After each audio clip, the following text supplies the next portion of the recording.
สบายดีพี่น้อง FC ทุกท่านต้อนรับพี่น้องเข้าสู่ซ่องเบาน้อย Official หรือว่าซ่อง YouTube ฝากพี่น้องติดตามด้วยพี่น้องเด้อมื้อนี้มาทางเอิ้นว่าสำนักงานใหญ่บ้านท่าเดือเจ้ากกเจ้าเล่าก็คือทางเจดาวคนงามเนาะมื้อนี้พวกเราจะมาถ่ายทำเอิ้นว่าปิดโฆษณาปิดคลิปเอิ้นว่าคลิปที่1คลิปที่2มื้อนี้เป็นคลิปที่3พวกเราจะเฮ็ดให้มันแล้วเนาะของห้วยอินซีซูเปอร์พวกเรามาเต้ามาโฮมกันมื้อนี้ก็คือนี่คือทางบ่าวเบิร์ดเนาะเอิ้นว่าสายญาสมบัติปอยบ่าวเบิร์ดอันนี้ก็บ่าวต้นคูณเป็นโปรเจคเตอร์หรือว่าเป็นมือกล้องผู้ถ่ายทำตัดต่อผู้สร้างสรรค์แสงสีเสียงทุกอย่างเนาะแล้วก็อันนี้แม่นเจปุ้ยสายญาขี้แมงวันซะนี่จับอยู่ปากแล้วก็มีทางเบ้าลู่แสดงได้หลายบทบาทบอกว่าจะเป็นทางพระทางอย่างเนาะแล้วก็อันนี้แม่นเจดาวคนงามแต่ว่าสีหน้าบ่อยากตั้งซากปานใดเว้ยอันนี้นะเพราะแม่นอนบ่อิ่มนอนบ่อิ่มนอนบ่เต็มคาราเบลบ่เต็มคาราเบลเนาะ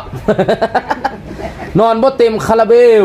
แต่ว่าบ่เบิร์ดนี่คือสิแม่นนอนเต็มคาราเบลเนาะมื้อนี้เนาะยังบ่ได้นอนวันปานนี้บ่ได้นอนเบิดคืนเมื่อคืนนี่น่ะนอนเบิดคืนร้อนเบิดคืนโอ้ยจักแนวได้เนาะร้อนเบิดคืนว่าซั่นมันอันเมื่อคืนนี่พากันเติมคาราเบลบ่ได้ตายตุบอยู่นี่ตายร้อยอยู่นี่แต่ว่ามื้อนี้เอาใจซ้อยเนาะมาแสดงแม่นมาแสดงคือว่าได้นอนบ่ได้นอนก็จะแม่นว่ามาเข้าซากให้มันแล้วเนาะเพราะว่าพวกเราจะปิดคลิปเป็นคลิปสุดท้ายของห้วยอินซีซูเปอร์หลังจากห้วยอินซีซูเปอร์แล้วประมาณมื้อพวกเราก็จะถ่ายกล้องวงจรปิดบริษัท CIT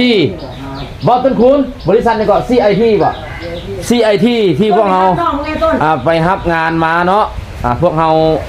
อาจจะเฮ็ดเป็นคลิปวิดีโอโฆษณาให้เบิ่งเนาะบรรยากาศก็ลมพี่น้องแคมป์ของนะลมแพ้ลมว่าแต่ว่าจากเลื่อมแน่เนาะให้พี่น้องมาเบิ่งใกล้ๆโอ้ยแคมป์ของนี่ลมแพ้ลมว่าอันฝั่งนั้นจะเป็นอำเภอเมืองหนองคายเนาะพี่น้องเนาะอำเภอเมืองหนองคายคันว่าภาษาบ้านเฮาว่าแขวงหนองคายเมืองหนองคายแขวงหนองคายขึ้นกับประเทศไทยเป็นบ้านพี่เมืองน้องเป็นชายแดนติดจอดกันเชื่อมต่อด้วยสะพานมิตรภาพหรือว่าขั้วมิตรภาพแห้งที่1เนาะหนองคายท่านาแรงผู้ฆ่าก็เกิดกับเมืองฮัดไซฟองนี่แหละบ่อนเกิดกับหุงหมอท่าเดือปี1981เกิดกับหุงหมอท่าเดือแล้ว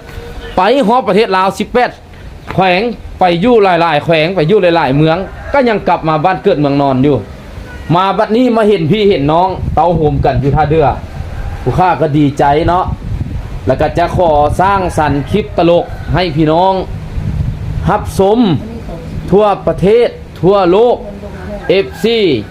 บอกว่าจะเป็นลุงป้าเอานาเบ้านาสาวเอื้อยอ้ายน้องทุกคนได้เบิ่งกันเนาะอันมื้อนี้วันที่เด้อก็มื้อนี้วันที่24 มันพี่ตัวเด้อเจาะปากมันมาเว้าบ่เซาหรือว่าบ่หยุดนี่จังว่ามันเว้าบ่หยุดบ่เซาที่24อันมื้อ21เนาะเฮาไปท่าสมอเนาะพี่น้องก็ต้อนรับหลายโอ้สุดยอดและอันพวกเราก็ดีใจเนาะดีใจที่ว่าพี่น้องได้ต้อนรับขับสู้เนาะแล้วก็บางเฮือนเพิ่นก็เอิ้นไปกินข้าวเอิ้นว่าเอิ้นเนาะเอิ้นไปกินข้าวเอิ้นไปกินปลาน้ำแม่นนั่นก็แม่นสาวมุ้ยนักแสดงอีกคนนึงรุ่นเทอร์โบก็ว่าแม่นเนาะน้ำหนัก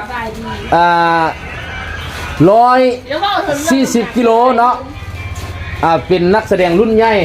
แต่ว่าตั้งนี่ต้องได้ห้อง2ตั้งเนาะถ้าบ่ดังนั้นขาจะหักตั้งขามันสิหักเป็นนักแสดงรุ่นใหญ่คนนึงเนาะแล้วก็ฝากพี่น้องเด้อกดไลค์กดแชร์กดติดตามทางช่องเบาน้อย Official แล้วก็ทางช่องเจปุ้ยแน่ช่องเจดาวแน่ ที่ว่าไทยบ้านท่าเรือเฮาได้สร้างสรรค์ แล้วก็ซ่องบาเบิร์ดแน่ ต้องบอเบิร์ดแน่เนาะ ซอยซ่องกะลี่ ว่าซั่นซะ